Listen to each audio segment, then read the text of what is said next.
we have a couple clients in the room as well, so now if you have any questions, you might, some, we're happy to answer a question about what it's like working with us, but, so we'll get going. We're DPS advisors, okay? I have to legally put this disclaimer up here, which has to be up for a few minutes to give you some time to read the disclaimers on it. Basically saying you should take none of the information that we're saying tonight as personal financial advice, because it's not that. We're going to talk in general tonight. Nothing is presented tonight that's specifically designed for you. Okay, it's in general information. It's all about. You might also notice that most people use traditional PowerPoint presentations. We're trying to do things a little different, and Chris, our technology guy here in the front who's recorded, he designed this to make it a little bit more interactive and a little more interesting for people to see and to follow along with.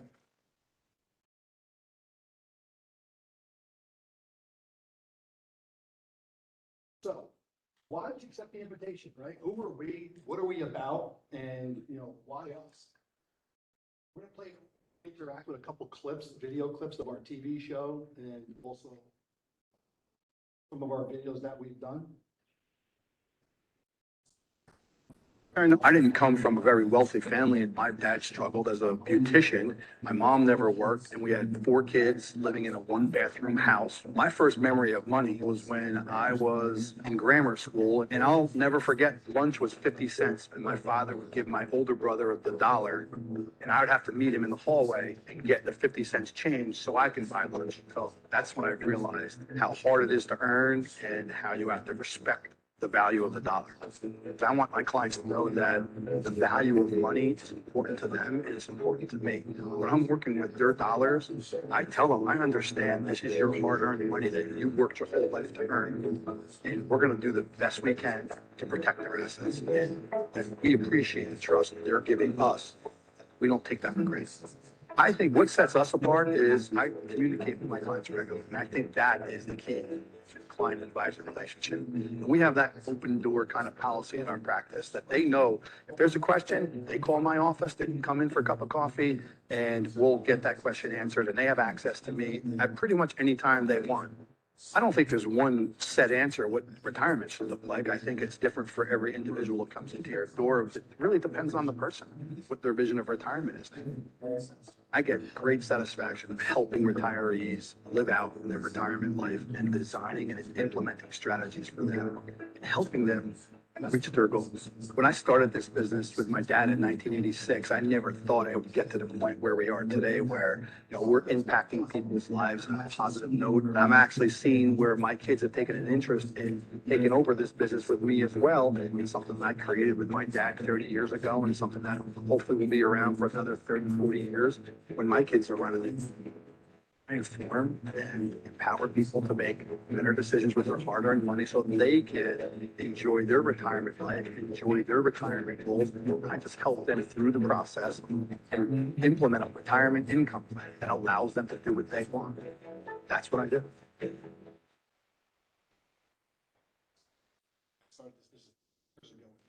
Saying that my kids are expressing an interest in joining our firm. 6 years later, Dad's not here with us. So that's a little thing about why we got into this and why I got into this business and why I started. Like I said, we worked with my dad when we started 36 years. I'm an independent licensed fiduciary. I'll explain to you what that means in a second. Basically, who's been sought out by the following media outlets to provide financial commentary. I've been on Fox Business, interviewed as a financial expert for retirees. I've been on CNBC, MSNBC. We just recently wrote an article for Market Watch. Hello, sir. You come on in. Have a seat, get comfortable. We're just starting, so you didn't miss much. I've written articles for Market Watch, Register Rep Magazine, as a financial expert in helping people.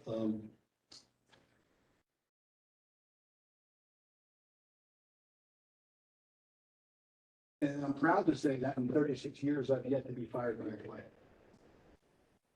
That's true. I've never had a client say to me, I'm firing you, you're done. I don't want to work with you anymore. I've had clients who passed away and their assets went down to their kids and grandkids and we didn't have them as clients. So I've, don't work with some clients, but never been fired by a client. And I think what I said in that video is true and that's what I believe in. Communication between a client and an advisor is the key to a successful client-advisor relationship. And all of my clients have my cell phone number. They have it because I need to know if there's certain things going on in your life, that it's Wednesday at 8 o'clock at night and something's going on. I need to know, you call me. And if I can answer, I'll answer. If I can't, I'll text you, say, hey, can I give you a shout back in a few minutes? I'm at dinner or whatever. Or if it's an emergency and you say, I need to speak to you right now, which happens, my wife and my son know I get off the table and I go answer the call. So that is what I think is successful. So a lot of people who come into our office will say they haven't spoken to their advisor in a while. They haven't talked to them. They haven't been contacted by them. And in the market times that we're in right now, that should never happen. Now is when you need to be talking to your advisor, when changes have to be made. I mentioned before the show started, we're going to talk about what's going on in the banking industry right now. When I get to inflation, we're going to talk about that because what happened to that bank in California is happening to every person in this room who has a bond portfolio. And we'll address that in a second. But you need to know that kind of stuff. So when those things happen, you need to be able to make changes. And that is client advisor communication. So if you're sitting in a room saying, I haven't heard from my advisor, in a while, that's a problem, especially in the current economic conditions that we're in.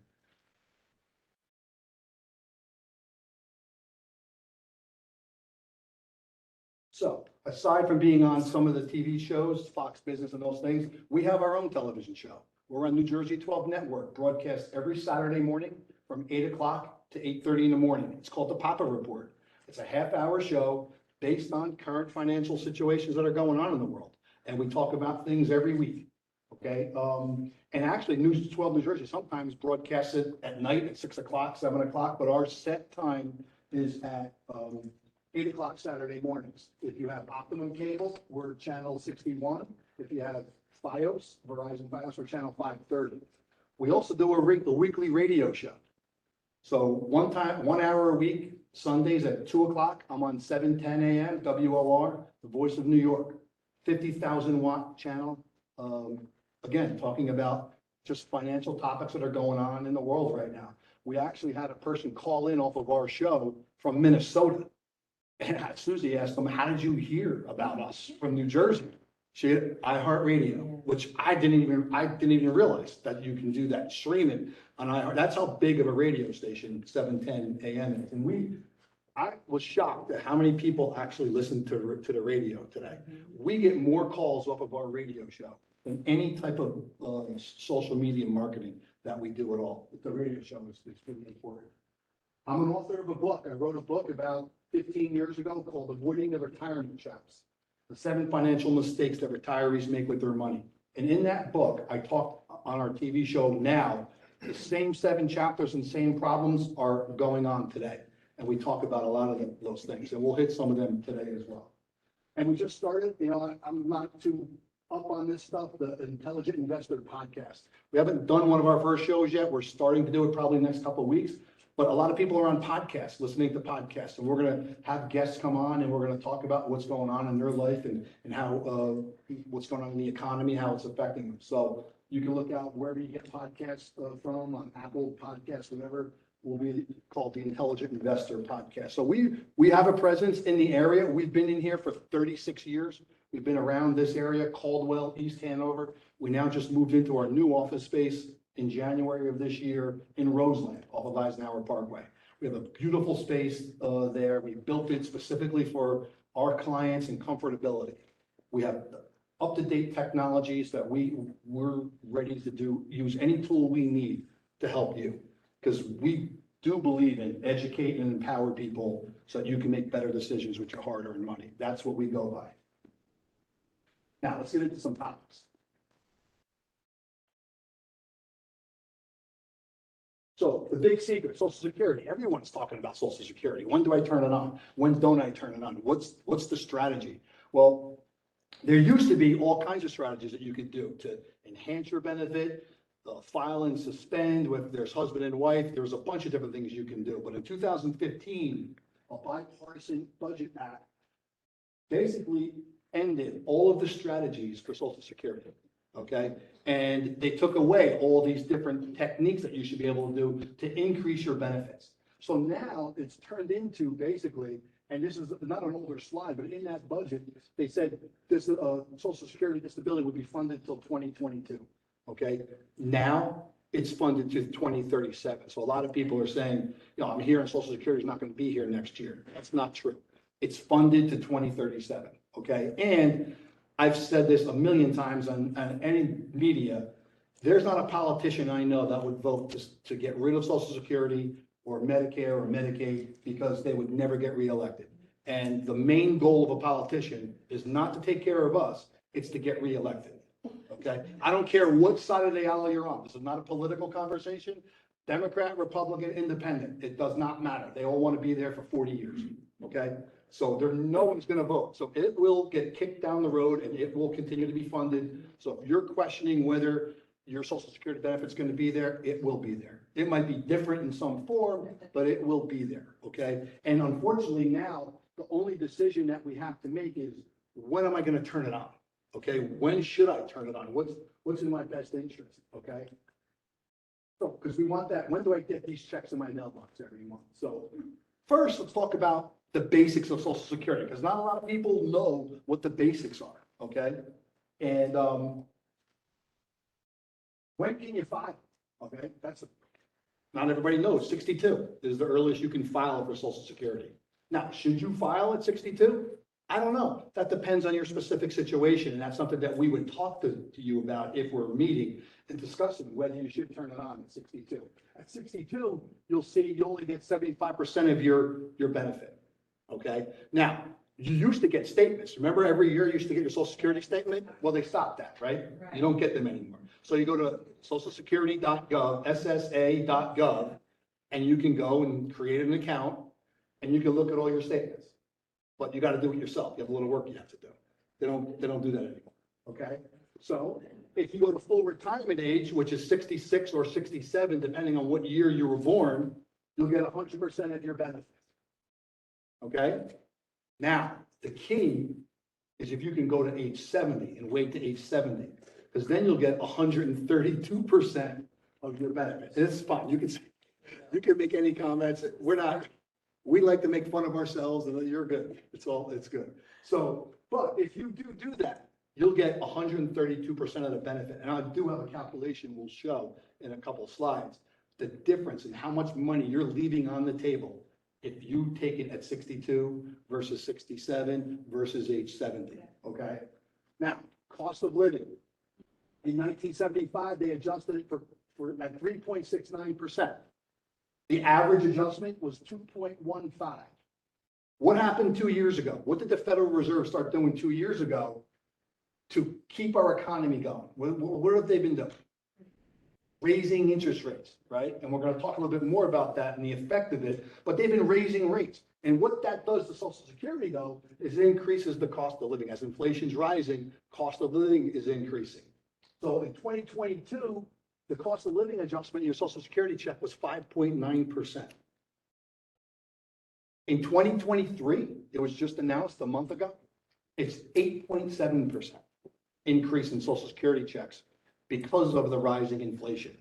Okay. Now, Social Security wage taxes, the maximum you can make in 2022 was 147,000. That's when it wasn't really beneficial to continue paying into it. 142.8 in 2021. The minimum benefit of a Social Security payment is 23.64. If you reach full retirement age, this is assuming you paid into the max every year. Full retirement age is 3,345. And the maximum benefit, if you waited till 70, you would receive 4,194. And those are all from SSA.gov. These statistics. I'm just not making that stuff up. It's all 1%. Now, so again, we go back to what is our decision, right? You can't go by what if, what if I do this? We want to show you what the hard numbers are. okay? So that you can make a decision based on your situation. And we talked with a client today, just this morning, we had a meeting in our office and Social Security was brought up about whether the spouse should turn hers on or not. She's gonna be 66 in February, and she was asking whether she should turn it on. I'll tell you how that conversation went. Okay? So let's look at it. Let's look at what you're leaving on the table, okay? And I wrote the numbers down because I can't remember that stuff off the top of my head, so I have the numbers written here. So Ron and Nancy are real clients of ours, okay? When they were 60 years old, Ron was 60, and Nancy was 58. Their monthly benefit at full retirement age was $3,011 for Ron and $2,235 for Nancy. Life expectancy for a male was 85 years old, for Nancy is 90, okay? If they start taking their Social Security benefits at age 62, and they both lived the life expectancy, they would have received $1,659,000 in Social Security benefits. Most people think, and they do the math in their head, if I start at 62, that's 4 more years of payments I'm going to be receiving 12 payments a year times 4 more years. It's got to be worth it to me, right? It's got to be better off for me. I'm having a longer period of time, right? Well, not really. In reality, if they waited till full retirement age, their benefits, they started at 67 each, they would receive $1,944,000 in Social Security benefits if they lived to life expectancy. That's a difference of $285,000 that they're leaving on the table by turning it on too early, okay? Now, each person's situation is totally different, and we'll address some of the things you need to think about, whether you should be delaying or not, and we'll go over that in a second. So then I projected out, let's take a look at Ron and Nancy. If we could wait to age 70, their combined benefits at age 70 that they would receive, if they lived to life expectancy, is $2,126,000. Just waiting from full retirement age to 70, that 3-year difference, that's $181,000 they're leaving on the table. Compared to if they turned it on at 62 versus age 70, you're leaving $466,000 on the table if you don't try and wait to age 70. Now, what are some things that you should consider in making this decision? The first thing I talk about is, before we talk money, is health. What is the health? What's your health situation? Okay? If you don't expect to live to life expectancy because you have certain conditions and illnesses that you're dealing with, well then, maybe it's not smart to wait till age 70, okay? If you don't have a lot of outside assets, okay? We talked to this couple this morning who had assets, and my question to her was, if you could wait 4 more years to delay it to 70 and increase the value in your benefit by a couple $100,000, and they had some money sitting in a bank account, don't you think it might be better off, instead of leaving it in a bank account, your outside assets in a bank account earning basically nothing? Let's use that for income for a few years, get to age 70, and take the maximum benefit. So you need to weigh and measure every one of your situations to the question, and factor in health, factor in outside assets, factor in your other guaranteed income. Where's my income going to be in retirement? Am I getting Social Security? Am I just only focusing on Social Security? Do I have a pension? Will I have a pension? Do I have assets? Do I have IRAs that I'm required to take distributions out of at a certain age? So those are the things that we would address with you before you can make any of these decisions on whether you should turn it on or not turn it on. Because that's really, ladies and gentlemen, the only decision you have left to make is, when do I want to turn it on? Okay? Is that clear? Does that make sense to everybody? Mm-hmm.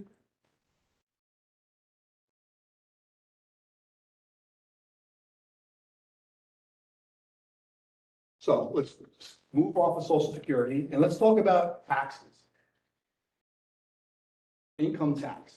A lot of people here have retirement plans, IRAs, 401ks, 403b, 457 if you're in education, government. You have retirement plans? Anybody show of hands? Anybody have retirement plans? Pretty much everybody in here, right? Okay. Do you have any idea what the tax rate's going to be when you go take your money out of these retirement plans?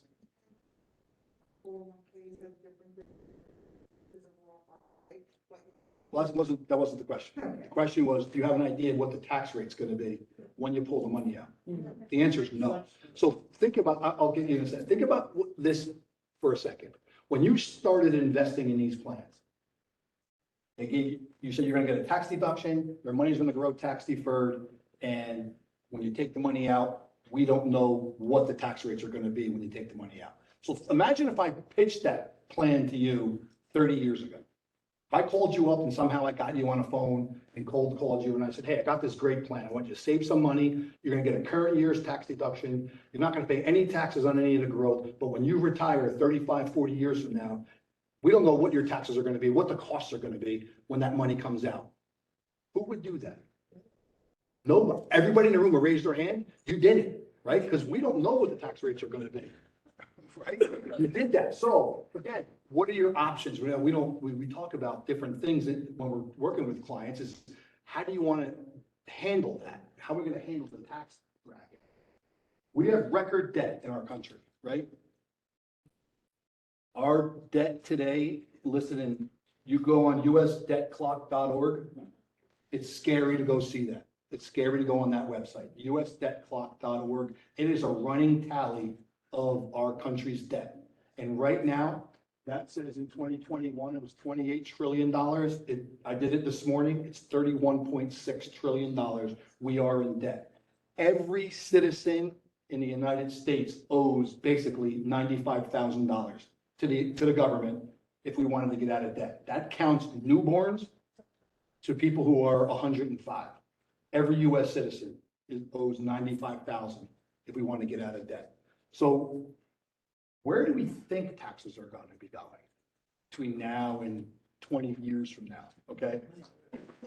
One quick last thing. You know what the interest on the debt that we have right now, what the interest payment is every year? $550 billion just pays interest to our debt. And the reason why we say that is because most everybody that we see has a tax deferred account as their primary savings plan for retirement. Now, when you started saving for retirement, you got a tax deduction, but the government knew they gave you that tax deduction, and we all agree that taxes are going to be higher, right? Because of the debt that we're in. So we all agree to that. And here's a little segment I did in August of our TV show about taxes. We do.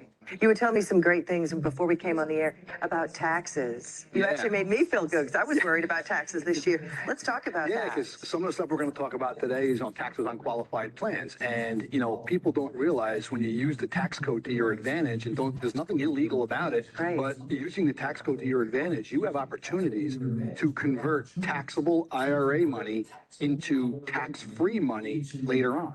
Okay, using tax brackets, like, for example, in a married filing jointly today, you can claim up to $315,000 and still be in a 24% tax bracket federally. And for a single person, you can claim up to almost $158,000. Wow. And still be in a 24% tax bracket. And the thing about taxes on qualified plans is nobody knows what the taxes are going to be when they retire. Right. 5 years from now, this tax code in place today is going to set to expire in 2025. Yes. New Congress, new administration. We don't know what the tax rates are going to be. So imagine playing a game, this qualified plan game you saved all your life in a 401k, 403b, but no one told you what the end rules are going to be when the game is over. That's what people are doing today. They're saving in these qualified plans, and we have no idea what the taxes are going to be when you retire or 20, 30, 10 years down the road. What are the taxes going to be? So we try and use solutions using today's code to get money into a tax-free environment. So then it doesn't matter what the tax rates are. Don? So what do I mean by that, right? What does that mean? The numbers are updated because that was last year's tax code, okay? 2023 tax brackets came out, and a married couple filing a joint tax return to stay in a 24% tax bracket, you could have $364,200 in income and still be in a 24% tax bracket. A single person can make or take income of $182,100 and still be in a 24% tax bracket. Ladies and gentlemen, there's no way the tax rates are staying this way. 2025 is going to be a huge change in the tax code. The rates are going up. So what do? What do we talk about? We look at strategies. What are your options? Well, you can do nothing and continue.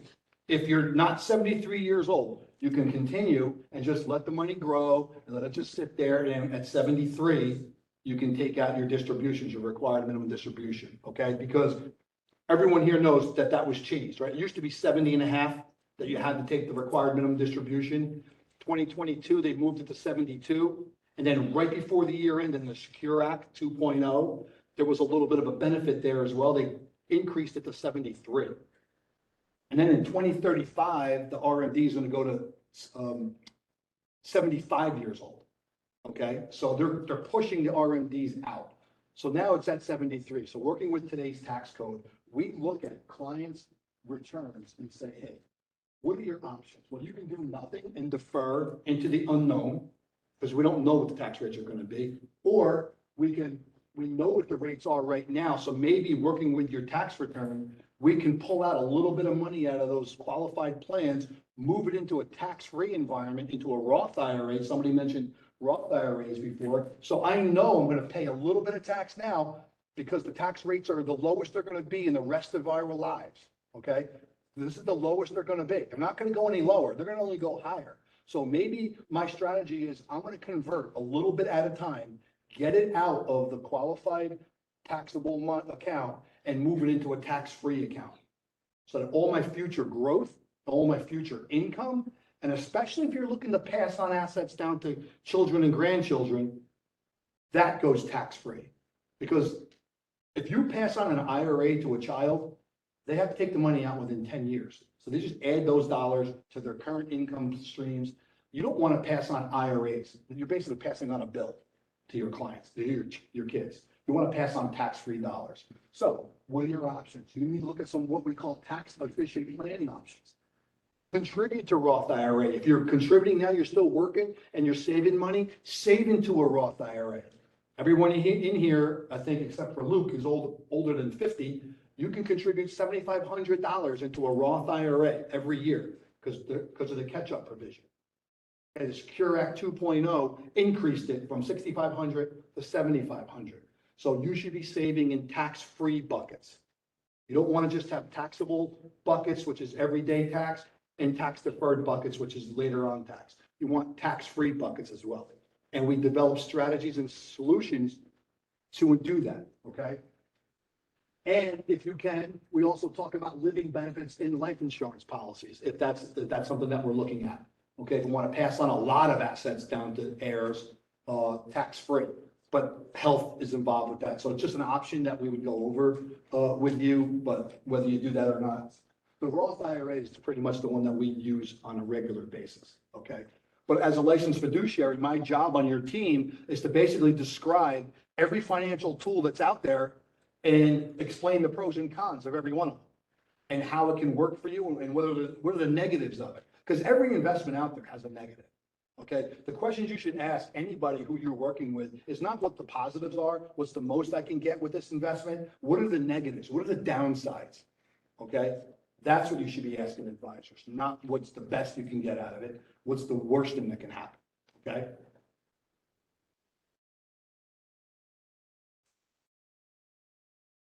So let's talk about inflation, right? It's called the hidden tax. It's called the hidden tax because you don't see it or feel it other than your pocketbook, right? We call it don't fight the Fed. What this slide shows is that if the inflation rate is at 6%, your expenses in retirement are going to double every 12 years. Okay? If the inflation rate is 4%, it'll double every 18 years. 3%, it'll double every 24 years, 2%, 36 years. The consumer price index came out today. The government told us that inflation's running at 6%. Who believes that? Does anybody believe that? Yeah. I don't know. A loaf of bread in 2000 was $1.26. Today it's $3. Actually, it's more than that. $3.31. Depends what bread you get, right?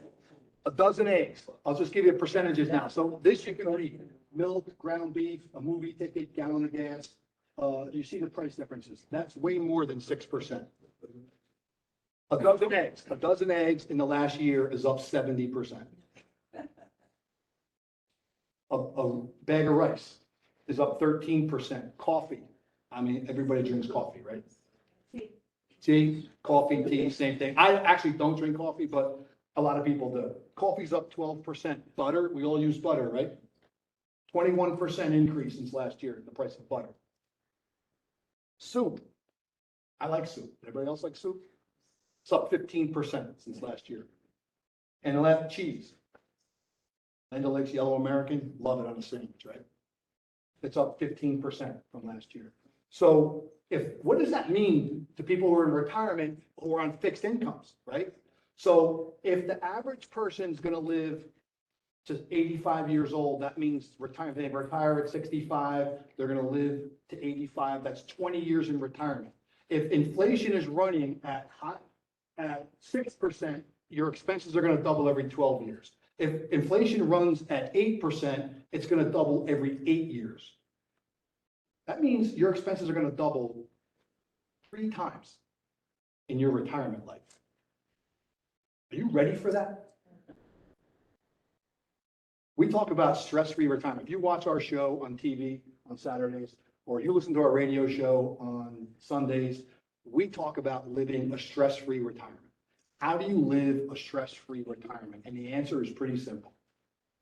You need to know exactly what your expenses are, and you need to figure out how you can get enough guaranteed income to be more than what your expenses are. If you can do that, and it's not that difficult, if you can do that, have more guaranteed income versus what your expenses are, you will lead a stress-free retirement because you're not worried about running out of money. You're not worried about, oh my God, how am I going to pay the mortgage or the rent this week or the gas or the food bill or whatever, because you have enough guaranteed income coming in. You have to look at your income sources. What are they? Is it Social Security? Social Security, a lot of people who come into our office use Social Security as their primary retirement plan. It was never meant to be that. It was never meant to be your primary retirement plan. It was meant to be an assistance program. And you paid into it. It's not like you're getting it for free. We paid into it all these years, right? So it's supposed to be an assistance program. So we want to look at where's your income coming from? Do you have a pension? In the old days, the old companies, we used to get a pension, right? I never did. My dad, my grandparents, they worked for a company for 30, 40 years. They got a pension. Well, 1978, they did away with pensions and they went to the 401k. So now you have to be a financial advisor to yourself. You have to pick investments. You have to figure out how much you're going to save, right? In these plans, they're not going to tell us what the taxes are when we come out. So you have to do all that and do your job. It's crazy, right? The 401k, that changed in 78. The pensions are gone. When we sit with clients who have a pension and Social Security and other assets, most of those people are living stress-free lives because that pension is so huge. There are tools out there today that you can use to create your own personal pension, okay? And that's the things that we'll sit down and talk to clients about. How can I create an income stream for me that it's guaranteed every month. I get it like my Social Security check every month, like my pension benefit I get every month. How do we do that? Those are the kind of things that we talk about with our clients, okay? When we talk about being a licensed fiduciary, the analogy I use is Home Depot, okay? When you walk into Home Depot, and let's say you need a hammer, okay? And to hang a picture on your wall. And I use this analogy all the time. So you go down to aisle 12 and I'm working with a Merrill Lynch or a big box, and name the companies, a big box firm company, and that person sells you a 20-pound hammer. That's a suitable recommendation because you asked them for a hammer and they sold you a hammer, okay? A fiduciary will probably get fined and suspended for doing that because we need to ask some questions. Hey, how is your health? Have any orthopedic issues? I need to take your level of care to a much higher spot.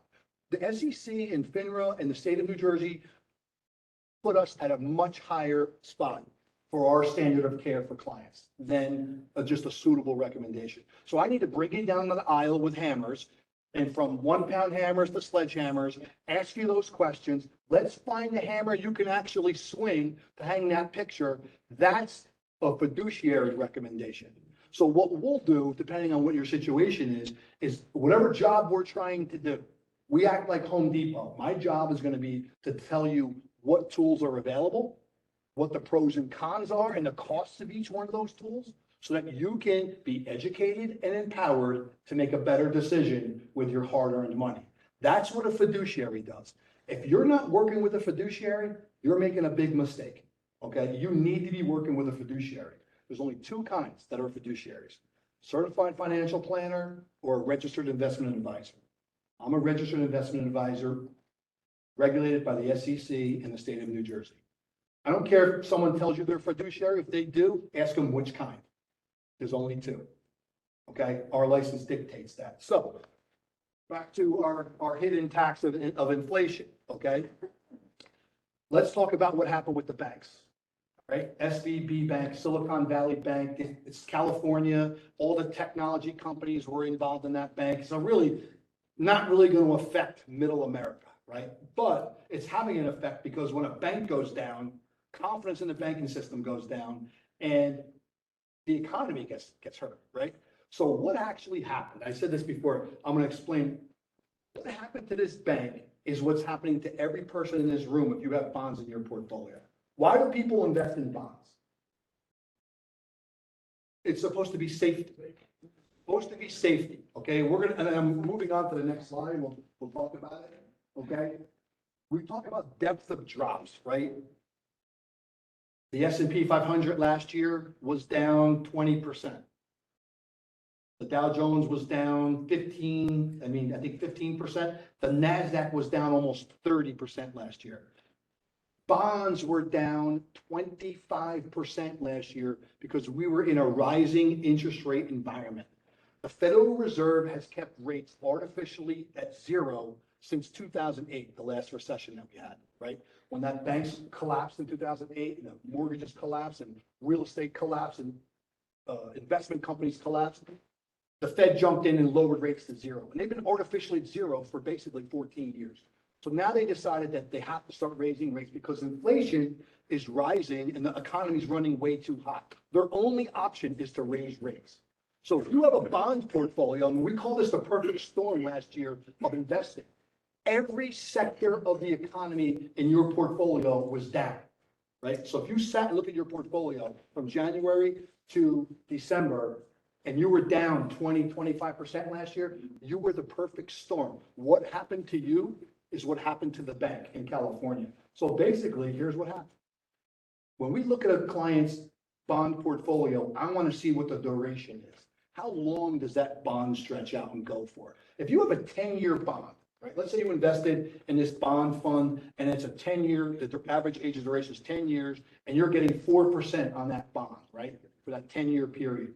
Well, when the government starts raising, the Federal Reserve starts raising rates, and now I could get 5% for that 10-year bond, and your bond is only kicking off 4%. Am I going to buy your bond, or am I going to buy the 5% bond? I'm going to buy the 5% bond. So what does that do to your bond that's at 4%? It now lowers or discounts the value of it. So that's let's use $100,000. So $100,000 in that bond is now worth $95,000. And the farther these interest rates go, the lower your bond value goes because I can get better rates at better bonds than your bond. So what happened with SVB Bank? They basically invested all of the money they had in 10-year duration bonds, thinking it was a safe haven. But then the Federal Reserve for the last year and a half, 2 years, has been slowly raising rates. So now their bond portfolio is worth less and less and less. Now people start to ask for withdrawals. But they're dealing with big tech companies. Their withdrawals aren't $100. Their withdrawals are $100 million. So now, as everyone started to call in for withdrawals, they're having, banks don't have all your money on hand. We know that, right? You give your money to a bank, you put $100,000 in, they keep $5,000 on hand, and $95,000 gets loaned out to the next person sitting next to you in a mortgage, credit card, whatever, right? So they don't have all the money on hand. So this bank out in California, their 5% cash flow is now getting crushed because everyone's doing withdrawals and their bond values are going down because the interest rate's going on. So what happened? FDIC said, that's it, you're done. They had no money left. They had to sell their bonds at discounts to get cash for withdrawals. So the government stepped in, the FDIC stepped in and basically bailed them out with taxpayer money. Okay, so we basically bailed out SVB Bank. The point of that story isn't that that's a problem in and of itself, but the point of the story is everybody in this room who has a bond portfolio, if you're not in short duration, fixed income or bonds, you're getting hammered just like SVB Bank. So you need to do an analysis on what your bond portfolio is doing in your plan, because it's not a safe haven. Bonds are not a safe haven. Bonds just carry a different type of risk than stocks. It's interest rate risk. Stocks have market risk.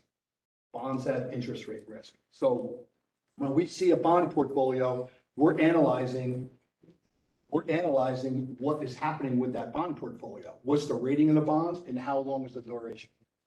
And with our clients, we're switching that up. We saw the light. It wasn't news. It just happened yesterday. The Federal Reserve raised rates. They've been doing it for a year and a half, right? We've heard about the rates. Last year, I think it was 9 times they raised rates. Right? So let's talk about some returns now. Enough of inflation. We know inflation's a problem. We know we have to address it. The only way the Fed does it is raising rates, and that's going to hurt you in your bond portfolio. So that needs to be addressed. So let's talk about getting back to even, okay? You have a portfolio, I don't care how much money's in it, and you lose 10% in that portfolio. If you're going to average a 3% return, it'll take you almost a little more than 3.5 years to get your money back to even. Okay, last year was probably a combination between 20 and 30% drop. So you're going to need somewhere between 9 years at a 3% return to get your portfolio back to even from where it was from last year's drop. It's pretty scary numbers, okay? If you get an 8% return, you're going to need 5 years. To get an 8% return on average, you have to be really risky. What should the people in this room be doing with their money? You shouldn't be risky, right? We need to take less risk in our portfolio. See, when you work with older people, you built a portfolio already, you were aggressive in your younger life. Now is the time of protection. Now is when you need to protect your assets and preserve what you have and create income off of it, not take risk in the stock market with what you're doing with your money. There's ways to manage your risk, and that's what everybody in this room should be doing. So let's talk about the new math for retirees. This is another little scary. I'm not saying this stuff to really scare you, but you need to be aware of, numbers. What do I actually have to earn to get back to even? So let's look at new math for retirees. So I have a $100,000 portfolio, and we lost 25% last year. You're down to $75,000. To get back to 100,000, I need to earn 33 to 30% to get back to that. See, everyone thinks that if you lose 25% in your portfolio, you only need 25% gain to get back. But unfortunately, it's working on less money. It's not on 100,000. So when you have 100, it goes down to 75. You need to get 33% to get it back to 100. Okay. Here's another example of a client who came into our office. I talked about this on our TV show. We had a client come in who was just turning 73 last year, 2022. He had $1 million in his 401k, and he retired. So his RMD started, and the RMD at 73 is like 4.1%. So he had to pull out $41,000, right? He wasn't with us as a client. He came in off of one of our shows at the end of the year. He was in a 60-40 balanced portfolio. How many people have been told that that's the way to invest your money? 60% in equities, 40% in bonds, and you're going to be safe, you're going to be covered. That's a safe investment, okay? Last year, that portfolio was down 25%. So this person, in his first year of retirement income taking RMDs, on January 1st had $1 million. He lost $250,000 because of the market, and he had to withdraw $40,000 out of it because that's what the government mandates. He had $710,000 after 1 year of retirement.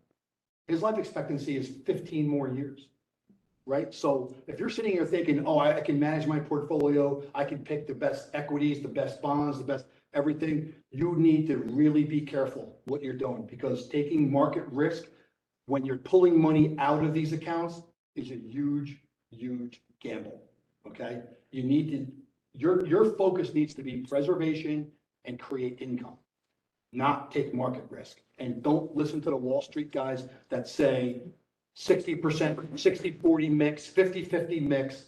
That's not taking your money out of risk. That's just switching the risk around, okay? The lost decade. This is an example of if you retired in 2000 with $1 million and you had to withdraw 4%, everyone talks about, hey, I could do that 4% withdrawal rule. That's big with the financial advisors that are out there today. Take 4% off your portfolio, you'll be fine. You never have to worry about running out of money, right? Have anybody heard that statement before? Okay, so let's talk about, these are actual numbers. 2000, this person was down 10% in the portfolio, they withdrew 40,000. Their $1 million after the market lost and their withdrawal was now worth 851,000. 2021, same thing, that was worth 702. Go all the way down. 2003, they actually gained 26%. Their portfolio went back to 621. At the end of 10 years, that person's portfolio is less than half of what it was on this 4% rule. You never have to worry about running out of money. Okay, you actually have to worry about running out of money with that strategy because your money is all in the market. Okay, it can't just be in the market. The market has different types of risk. Okay, so that whole theory of fixed income and safety is not true, and we're living it right now. Banks are collapsing because fixed income is not safe. Bonds are not safe. You got that picture? You got it? It's okay. So what are your options? Okay, this conversation we have with every client that comes into our office. The 3 investment world discussion. If you do take me up on our offer to get your complimentary written financial plan, we're going to have this conversation with you as well. There's basically only 3 places where you can put your money. Right? I can put my money in the bank. I can put my money with insurance companies, or I can put my money in Wall Street. And when we have this discussion, I'm not going to spend 20 minutes to go over it. We're going to do that if you come in. But you want to use the banks for emergency funds, and that's it. I'm not looking for CD rates. I don't care what the bank offers in my CD rates. I'm only keeping a certain amount of money there in the event my air conditioning blows on my house or I need a new car. I'm not keeping money in there to build wealth. So if you're building wealth with a bank, you're making the bank wealthy and you're not, okay? Because there's no amount of interest a bank will give you that'll combat the inflation rate that we're experiencing. So you're going to lose money no matter what, sitting in a bank. Use it for what it's there for, an emergency fund. And don't care what interest rate you're earning. Build your wealth in the other worlds. The insurance world, there's investments there that are short-term that you can make better returns on your money with no risk.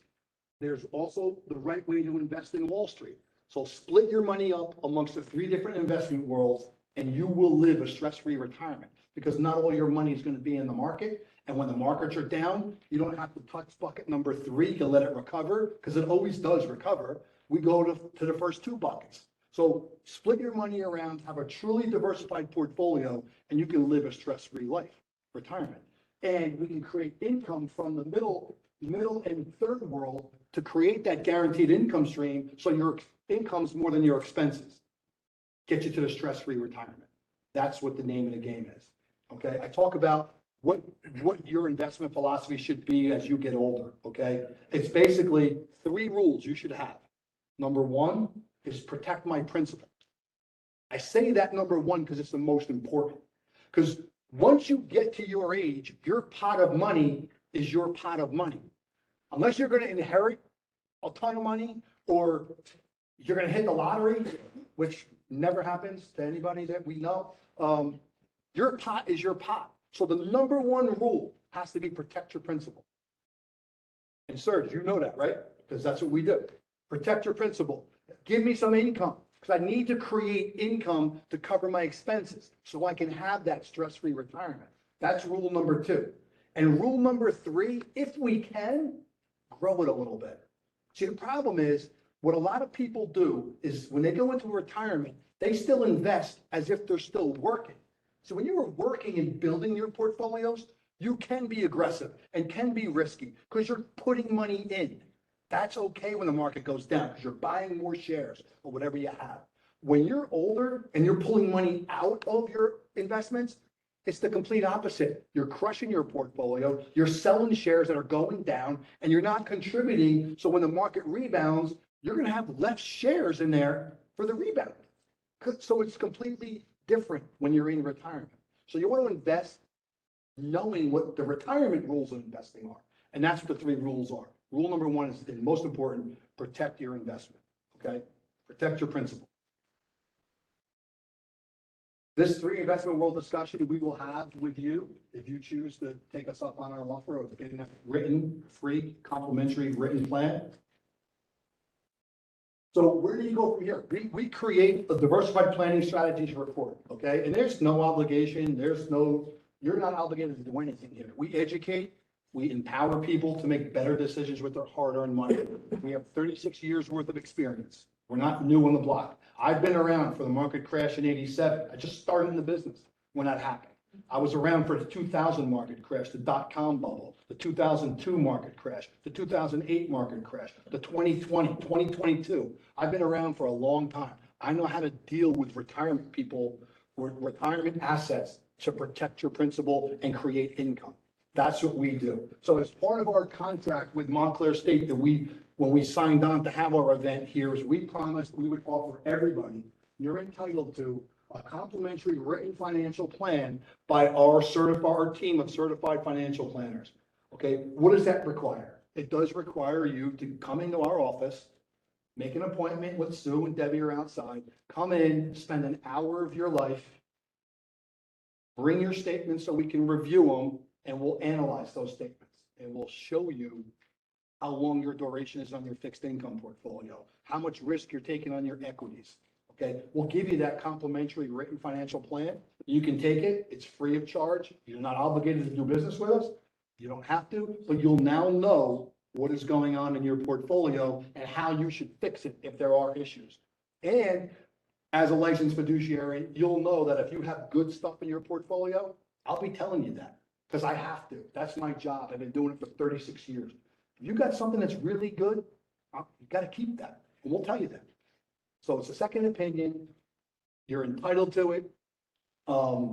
It's a written, free, complimentary financial plan from us to you as being a guest of coming here, taking your time out of your night in a crazy winter weather.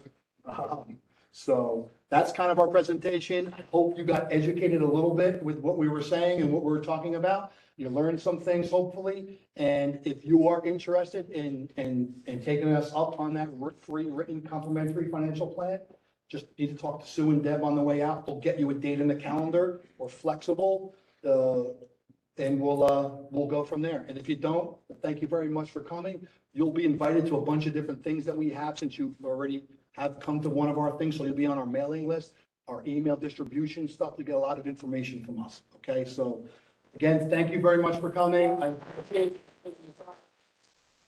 but if you have questions, I'm going to be here. If you have some specific questions that you didn't want to ask in front of everybody, I'll be here for a little bit afterwards. On the way out, you can ask those questions. If you want to make the appointment, you just stop and talk to Sue and Debbie on the way out. Okay? Thank you. Thank you.